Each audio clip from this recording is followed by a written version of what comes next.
Om Swastiastu. Assalamualaikum warahmatullahi wabarakatuh. Salam sejahtera, salam namo buddhaya, salam harmoni. Kepada yang terhormat Bapak DRS I Gede Nurjaya MPD, selaku dosen pengampu mata kuliah linguistik, serta teman-teman kelas A yang saya cintai, yang telah bersedia untuk menonton video ini. Pada video ini, kami kelompok 3 akan memaparkan materi mengenai linguistik modern. Namun, sebelum masuk ke materi, izinkan saya untuk memperkenalkan anggota kelompok 3. Yang pertama ada Cantika. Halo semua, perkenalkan nama saya Niluka Ade Cantika Dwi Kristina dengan NIM 2112011030. Kemudian yang kedua ada Rosita. Perkenalkan, nama saya Kade Rosita Dewi dengan NIM 21120111043. Dan yang terakhir saya sendiri, Putu Amelia Mas Indriani dengan NIM 21120111031. Baik, kita langsung saja masuk ke materi. Nah, sebelum membicarakan aliran yang ada dalam linguistik pada abad ke-20, tentu sangat pantas membicarakan tokoh yang dianggap sebagai bapak linguistik modern, yaitu Ferdinand de Saussure. Ia adalah sarjana linguistik kelahiran Swiss pada tanggal 17 November 1857, tetapi kemudian menjadi warga negara Prancis. Beliau banyak dipengaruhi oleh aliran Jung Grammatiker dan aliran Praha. Nah, berikut pandangan-pandangan beliau tentang bahasa. Yang pertama ada La Parole. La Parole ialah bahasa yang bersifat perorangan, aktif digunakan karena bersifat konkret, heterogen, dan sesaat atau momental. Nah, parol inilah yang langsung dapat didengar dalam percakapan. Kemudian yang kedua ada la langue. La langue adalah aspek sosial bahasa yang merupakan pola kolektif dari masyarakat. Langue ini yang tersimpan dalam otak pemakai bahasa sebagai kemampuan yang pasif, abstrak, dan menyimpan kemungkinan-kemungkinan bahasa masyarakat penuturnya. Yang ketiga adalah la language. La language ialah ciri umum dari bahasa yang sifatnya universal, karena lebih abstrak dari langue dan merupakan ciri gabungan dari langue dan parole. Selanjutnya, beliau juga menyebutkan bahwa dalam bahasa terdapat dua hal, yaitu signifiant dan juga signify. Signifiant adalah bentuk yang dapat ditangkap oleh indera, dan signify adalah arti yang dapat ditangkap oleh akal. Nah, kedua istilah ini merupakan dua wujud dari tanda. Secara sederhana dapat dikatakan bahwa tanda memiliki dua muka, yaitu petanda dan penanda. Selanjutnya, beliau juga menyebutkan bahwa dalam bahasa terdapat dua hubungan, yaitu relasi sintagmatik dan relasi paradigmatik. Nah, relasi sintagmatik adalah relasi antar unsur bahasa yang hadir dalam suatu tuturan. Relasi sintagmatik ini berdimensi horizontal. Dalam suatu tuturan, unsur-unsur yang berhubungan atau berelasi itu diucapkan, sedangkan dalam bahasa tulis, unsur-unsurnya itu dituliskan. Kalau tuturan itu disimpulkan dengan XY, maka tuturan itu mengandung unsur atau sintagma X dan Y. Nah, misalkan saja kalimat saya makan, terdiri dari dua sintagma yang berelasi yaitu saya dan makan. Hubungan antara saya dan makan ini disebut hubungan sintagmatik. Kemudian ada relasi paradigmatik, yaitu relasi berdimensi vertikal yang merupakan relasi antar unsur dalam tuturan atau unsur yang hadir dalam tuturan dan unsur yang tidak hadir dalam tuturan. Unsur yang tidak hadir itu merupakan unsur yang diasosiasikan. Kata saudara misalnya memiliki asosiasi atau paradigma dengan kata-kata adik, kakak, kemenakan, paman, tante, dan seterusnya. Nah, berikut contoh dari kata kerja membawa yang dapat diasosiasikan atau dibuat deretan paradigmatiknya seperti pada contoh ini, yaitu dari bawah, di bawah, terbawa, bawakan, dibawakan, dan membawakan. Nah, jadi itu dia tentang pandangan bahasa menurut Ferdinand de Saussure.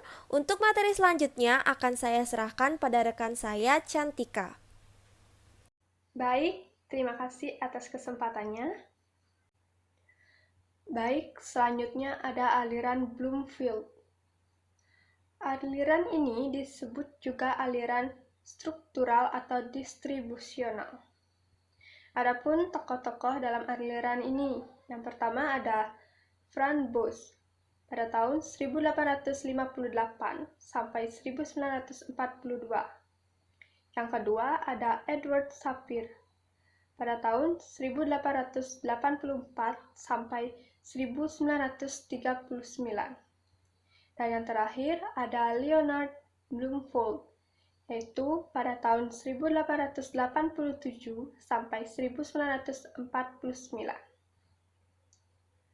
Aliran ini bermula dari penelitian yang dilakukan terhadap kebudayaan dan bahasa Indian di Amerika yang belum mengenal tradisi tulisan, sehingga tradisi linguistik yang selama ini menekankan objek penelitian terhadap bahasa tulisan menjadi tidak sesuai untuk diterapkan. Rata-rata bahasa hanya dapat direkam dengan alat perekam, misalnya tape recorder, sehingga mulailah mengadakan transkripsi fonetik. Baik, berikutnya cara kerja yang diterapkan terhadap bahasa Indian sebagai berikut. Yang pertama, memandang objek bahasa sesuai bahasa lisan atau ujaran pada hakikatnya melihat ciri-ciri objektif yang terdapat dalam perilaku bahasa tersebut. Yang kedua, menekankan penelitian pada struktur. Maka dari itu, aliran ini disebut aliran struktural. Dan yang terakhir, memiliki makna yang terkandung dalam peristiwa bahasa tersebut.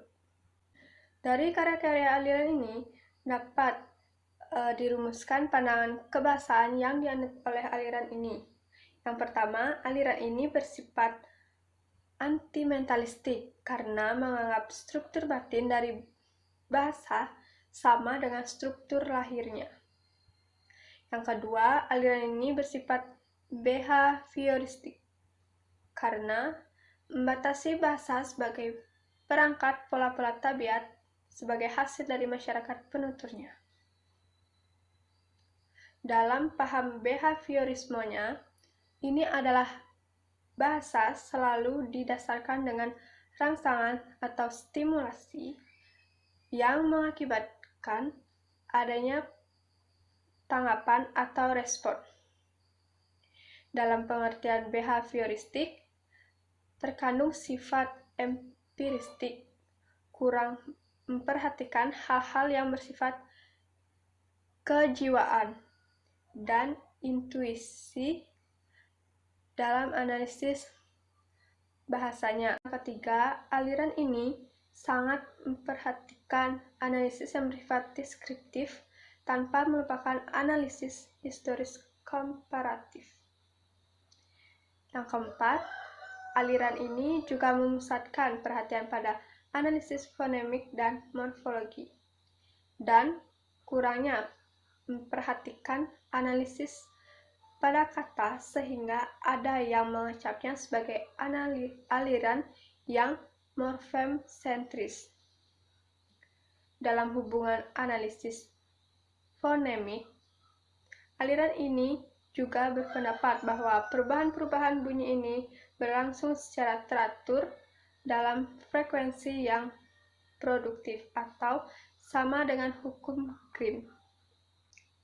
Yang kelima, aliran ini juga sangat memperhatikan analisis distribusi. Penerapan konsep aliran ini dari bidang fonologi, morfologi, dan sintaksis. Akibat dari pandangan dan konsep aliran distribusinya, aliran ini sering disebut aliran distribusional, selain aliran struktural. Istilah font dan allofont pada tingkat analisis fonologi, istilah morf dan allomorf pada tingkat analisis morfologi lahir akibat analisis distribusi dari aliran ini. Dan yang terakhir, yang keenam, aliran ini juga memperhatikan makna. Hanya saja analisis makna ditempatkan setelah analisis struktur, fungsi, dan distribusi. Tentang makna, aliran ini berpendapat bahwa makna kata itu bukan bentuk bahasa, tetapi terdiri dari 3 tipe hubungan dari bentuk bahasa itu sendiri. Yaitu yang pertama ada hubungan antara bentuk bahasa dengan bentuk bahasa lainnya. Yang kedua ada hubungan antara bentuk-bentuk bahasa dengan situasi nonverbal seperti objek, peristiwa, dan lain-lainnya. Dan yang terakhir, yang ketiga, hubungan antara bentuk-bentuk bahasa dengan orang-orang yang melakukan antar hubungan itu atau dengan partisipasi pembicaraannya. Dengan demikian, anggapan yang mengatakan bahwa aliran Bloomfield tidak memperhatikan makna tidaklah sepenuhnya benar. Bloomfield hanya tidak memakai makna dalam hal pertama, kriteria dan dasar analisis bahasa. Yang kedua, membuat definisi-definisi. Dan yang ketiga, membuat klasifikasi-klasifikasi seperti yang dilakukan oleh golongan linguistik tradisional.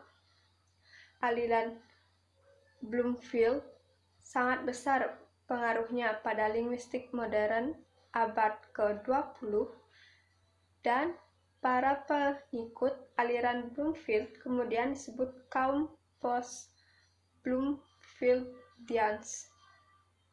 Berikutnya, aliran tagmemic. Pelopor aliran ini adalah Kenneth L. Peake, salah seorang dari murid Edward Sapir. Anggapan dari teori ini antara lain, yang pertama, semua perilaku manusia memiliki kesatuan-kesatuan termasuk di dalamnya semua bagian dari struktur bahasa. Satuan-satuannya ada 2, yaitu satuan etik dan satuan emik. Yang kedua, dalam bahasa ada 3 tingkatan analisis bahasa. Yang pertama, fonologi, yang kedua, leksikon, dan yang ketiga, tata bahasa. Ketiga, kesatuan ini dikemukakan sebagai Tritunggal. Dengan demikian, bahasa dapat dipandang dari 3 segi. Yang pertama, bahasa sebagai partikel, artinya bahasa merupakan struktur statis yang terdiri atas partikel-partikel dengan batas-batas yang jelas yang diatur dalam suatu sistem tertentu. Yang kedua, bahasa sebagai gelombang, artinya bahasa dianggap mempunyai urutan gelombang yang dengan puncak gelombang sebagai satuan bahasa dengan batas-batas satuan yang saling tumpang tindih atau kurang jelas. Dan yang ketiga, bahasa sebagai latar, artinya satuan-satuan dianggap sebagai anggota dari suatu kelas yang timbul dari suatu latar tertentu. Pandangan ini bersifat fungsional, sesuai dengan teori Gestalt yang berpendapat bahwa kehadiran sesuatu tak mungkin bisa dilepaskan dengan kaitannya latar belakangnya. Dalam bahasa, latar belakang itu berarti situasi konteks komunikasi secara keseluruhan. Berdasarkan pandangan seperti yang telah dipaparkan sebelumnya, harus dijadikan dasar pemikiran dan pertimbangan dalam pemberian suatu bahasa agar dapat memahami lebih mendalam fungsi-fungsi bahasa sebagai struktur perilaku dalam suatu kehidupan masyarakat. Berdasarkan pandangan itu, bila seseorang akan menyelidiki suatu bahasa akan terjadi hal-hal sebagai berikut. Yang pertama, peneliti itu akan bekerja sesuai dengan latar belakangnya sendiri yang dipengaruhi oleh bahasa dan pendidikannya. Latar belakang penelitian itu disebut etik. Yang dalam tingkatan analisis bahasa ada sebagai berikut. Yang pertama, etik dalam tingkatan analisis fonologi disebut fon. Yang kedua, etik dalam tingkatan analisis leksikal disebut more. Dan yang ketiga, etik dalam tingkatan analisis tata bahasa disebut tagma. Dan yang kedua, penelitian dalam tahapan selanjutnya akan berusaha mencari satuan-satuan emik yang merupakan suatu fungsional dalam struktur bahasa. Satuan-satuan fungsional dalam struktur bahasa sebagai berikut. Yang pertama, emik dalam suatu fungsional struktur fonologi bahasa disebut fonem. Yang kedua, emik dalam suatu fungsional struktur leksikon disebut morfem. Dan yang ketiga, emik dalam suatu fungsional struktur tata bahasa disebut tagmen. Tagmen menurut Elson dan Piquet adalah hubungan suatu fungsi ketatabahasaan atau slot atau jalur dengan butir-butir kelas pengisi slot atau jalur. Butir-butir kelas pengisi itu mungkin dapat dipertukarkan. Nah, jenis-jenis tagmen dapat dibedakan atas beberapa bagian sebagai berikut. Yang pertama, tagmen wajib atau obligatory dan mana suka atau opsional terhadap konstruksi. Yang kedua, tagmen inti atau nuklir dan luas atau periferal, satelit atau marginal terhadap konstruksi. Dan yang ketiga, tagmen yang didistribusikan dalam posisi tetap atau bebas. Berikutnya, jalur fungsional atau functional slot dapat disamakan dengan pengertian posisi atau proporsi dan makna atau arti, yaitu posisi-posisi dalam rangka konstruksi yang membatasi peranan bentuk-bentuk linguistik dalam konstruksi tersebut, tetapi berhubungan erat dengan konstruksi lainnya. Sedangkan fungsi adalah hubungan ketatabahasaan. Fungsi ini menjawab pertanyaan tentang apa yang dilakukan oleh bentuk dalam konstruksi. Fungsi ini meliputi istilah subjek, predikat, pelengkap, dan keterangan. Kelas pengisi adalah daftar semua kelas yang dapat mengisi jalur atau slot fungsional. Dalam jalur atau slot subjek, misalnya dapat diisi oleh pengisi yang meliputi kata ganti, kata benda, frase nominal, klause, dan lain-lain. Hubungan jalur dan kelas pengisi merupakan hubungan fungsi-fungsi dan bentuk. Fungsi-fungsi dan bentuk ditandai keduanya dengan suatu simbol notasi, umpamanya S atau N. Harus dibaca, jalur subjek diisi oleh frasa nominal. Dari ketiga aspek pandangan bahasa itu, yaitu bahasa sebagai partikel, gelombang, dan latar, tidak harus dipertentangkan, tetapi saling mengisi dan melengkapi. Ketiganya merupakan kesatuan pengertian perluasan yang didistribusikan sebagai sel tunggal dalam matriks oposisi-oposisinya. Para pengikut aliran tagmatic pada mulanya menerapkan teori kebahasaannya pada bahasa-bahasa yang terdapat di Amerika Tengah dan Amerika Selatan. Tetapi akhirnya pengaruh dari aliran ini semakin tersebar dan semakin meluas. Baik, sekian pemaparan materi yang saya sampaikan. Terima kasih. Nah, jadi itu dia penjelasan mengenai aliran Bloomfield dan juga aliran tagmatic yang sudah dijelaskan oleh Cantika. Untuk materi selanjutnya akan dijelaskan oleh Rosita. Kepada Rosita, saya persilahkan. Baik, terima kasih. Baik, selanjutnya saya akan menjelaskan aliran generatif transformasi. Aliran ini berawal dari disertasi Avram Noam Chomsky pada tahun 1951 yang kemudian dijadikan buku dengan judul Synthetic Structure pada tahun 1957. Oleh karena itulah, Noam Chomsky dianggap sebagai pendiri aliran generatif transformasi. Noam Chomsky sendiri adalah murid dari Selig Harris.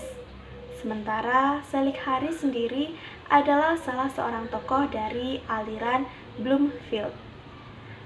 Beberapa pokok pikiran Avram Noam Chomsky yang menjadi dasar pandangan kebahasaan aliran ini adalah sebagai berikut.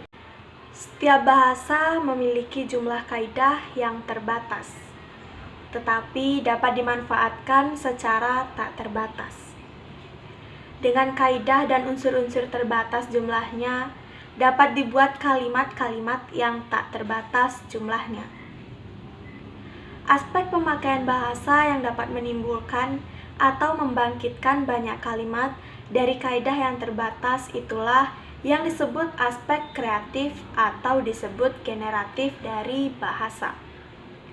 Selain itu, ada juga aspek yang mempunyai sistem dalam memberikan kaidah-kaidah pengganti untuk segala kalimat yang mungkin dapat diciptakan dengan pola kaidah struktural tertentu. Aspek ini disebut aspek transformasi. Jadi, ada bagian tertentu yang dapat melakukan transformasi ke bentuk-bentuk lainnya. Dengan demikian, kaidah transformasi adalah norma yang mengatur kembali unsur-unsur kalimat lain seperti perluasan, penyempitan, penggabungan, atau penanggalan. Maka dari itu, aliran dengan sistem ini disebut generatif transformasi. Selain aspek tersebut, ada juga aspek distinktif, yaitu pandangan untuk membedakan kalimat yang gramatikal dan yang bukan gramatikal.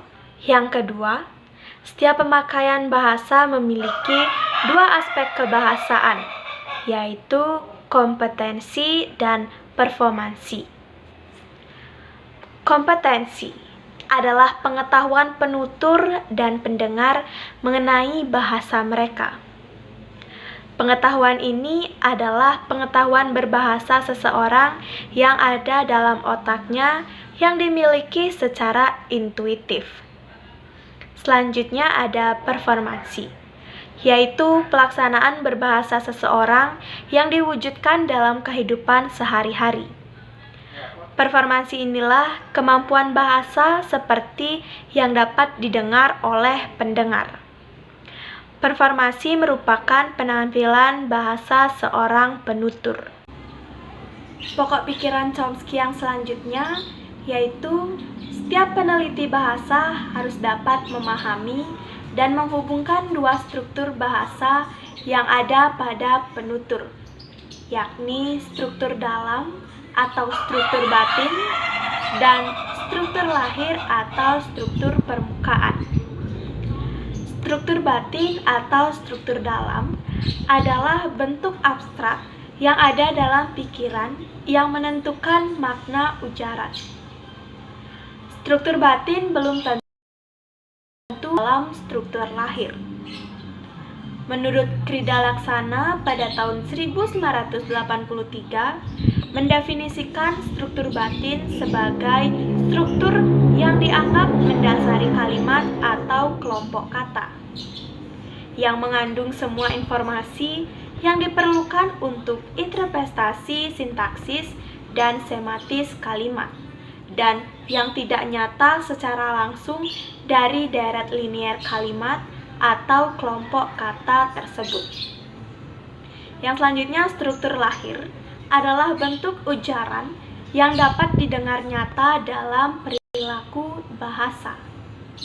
Setiap bahasa memiliki 3 komponen tata bahasa, yaitu komponen sintaksis, komponen fonologi, dan komponen sematik. Komponen sintaksis sebagai komponen sentral terdiri atas 2 subkomponen, yaitu kaidah-kaidah dasar dan kaidah-kaidah transformasi. Kaidah-kaidah dasar merupakan kaidah wajib yang artinya harus ada.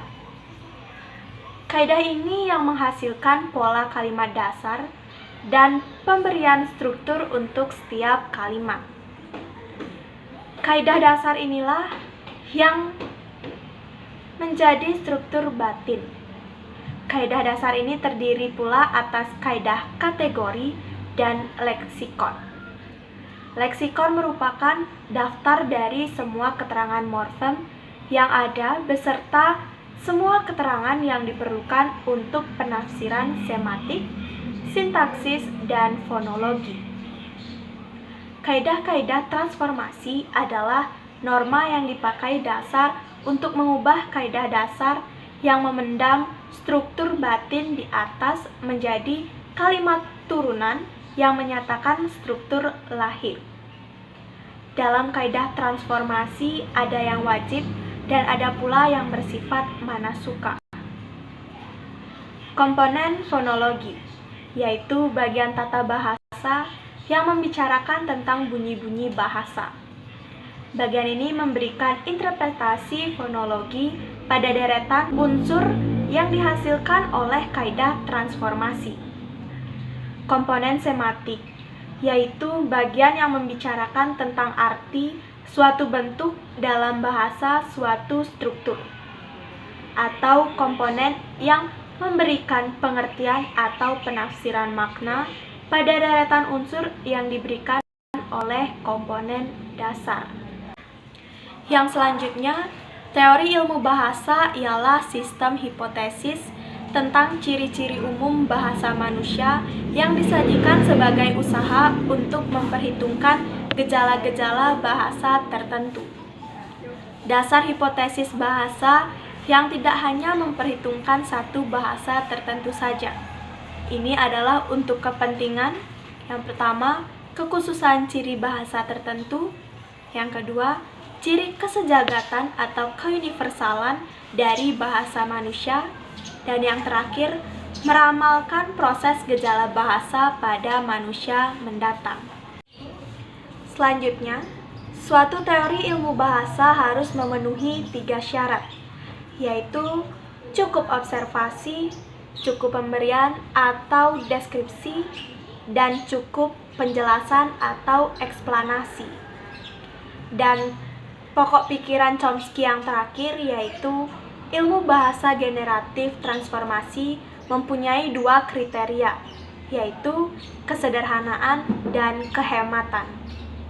Kedua ciri ini terlihat dalam pemakaian tanda-tanda atau simbol-simbol seperti FN atau frase nomen, FV atau frase verbum, FA atau frase adjektifum, dan sebagainya.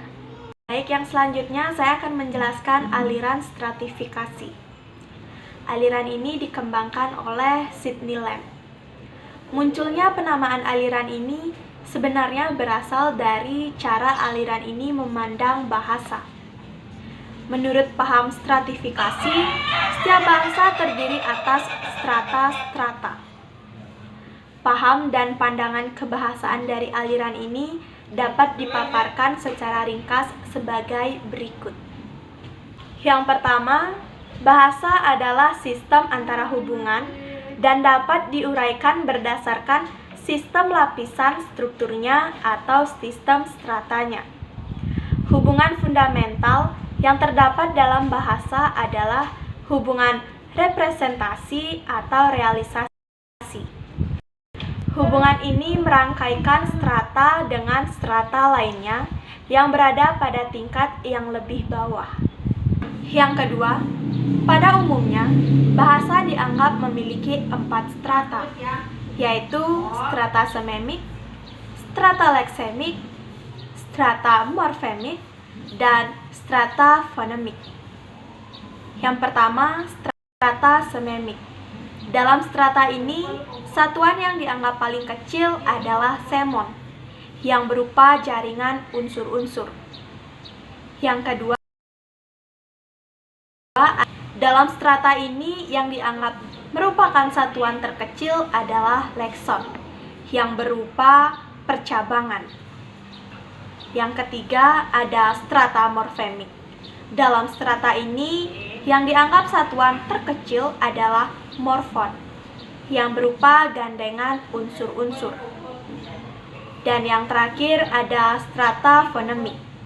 Dalam strata ini, yang dianggap satuan terkecil adalah fonon, yang berbentuk matriks. Setiap strata ini mempunyai daftar satuan-satuannya, dan setiap satuannya memiliki pula distribusi dan konstruksinya. Aliran ini tidak mengenal istilah sintaksis karena yang secara tradisional disebut sintaksis sudah tercakup dalam pengertian leksotaktik. Yang ketiga, untuk kepentingan analisis bahasa dapat dilaksanakan dengan membuat analisis realisasi. Analisis realisasi adalah analisis yang menentukan proses terjadinya bentuk-bentuk bahasa. Dapat pula dikatakan secara deskriptif bahwa hubungan linguistik yang terjadi biasanya berpangkal dari makna yang dinyatakan melalui strata yang berurutan, yang menyangkut representasi jenis kesatuan pada tiap strata. Analisis taktis ini dilakukan dari strata bahasa yang paling tinggi sampai strata yang paling rendah, yaitu ucapan atau bunyi. Di antara kedua ujung strata yang paling atas dan paling bawah, itu representasi berjalan melalui strata leksemik, morfemik, dan satuan-satuan strata fonemik. Dan yang terakhir, hubungan dasar atau fundamental. Seperti yang disebutkan di atas adalah hubungan dan hubungan atau. Sekian dari saya. Terima kasih. Saya kembalikan kepada moderator. Baik, terima kasih Rosita dan juga Cantika. Jadi itu dia pemaparan materi mengenai linguistik modern dari kelompok 3. Sekarang saya langsung saja menyimpulkan mengenai materi linguistik modern. Linguistik modern adalah salah satu studi bahasa yang berkembang sekitar abad ke-19 dan 20-an. Tokoh pertama yang disebut sebagai pendiri linguistik modern yaitu Ferdinand de Saussure. Kemudian dilanjutkan dengan aliran Bloomfield atau struktural Amerika. Aliran ini juga disebut aliran struktural atau distribusionalis. Tokoh-tokoh aliran ini adalah Franz Boas, Edward Sapir, dan Leonard Bloomfield.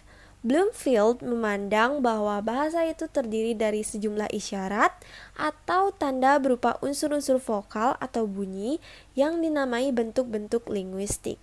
Kemudian selanjutnya ada aliran takmemik. Pelopor aliran ini adalah Kenneth L. Pike, salah seorang dari murid Edward Sapir. Dalam teori ini, bahasa diperlakukan sebagai struktur yang mempunyai 3 hierarki yang semiotonom, yaitu fonologi, gramatika, dan leksikon.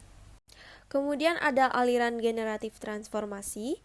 Konsep kajian kebahasaan ini diperoleh oleh Noam Chomsky Chomsky berpendapat bahwa tujuan dari semua teori bahasa hendaknya dihubungkan dengan ilmu tentang kaidah-kaidah bahasa yang ada di dalam akal si penutur bahasa. Yakini semua kaidah pengetahuan bahasa menjadi patokan. Yang terakhir ada aliran stratifikasi. Aliran ini dikembangkan oleh Sidney Lamb yang mengatakan bahwa suatu ujaran sudah memiliki strata yang tersusun, yakini makna atau konsep yang dibentuk oleh leksem, morfem, dan fonem. Baik, sekian pemaparan materi dari kelompok 3 mengenai linguistik modern. Saya mewakili kelompok 3 memohon maaf apabila terdapat kesalahan dalam penyampaian materi. Akhir kata saya ucapkan terima kasih. Om Santi Santi Santi Om. Wassalamualaikum warahmatullahi wabarakatuh. Salam sejahtera, shalom, nama budaya, salam harmoni.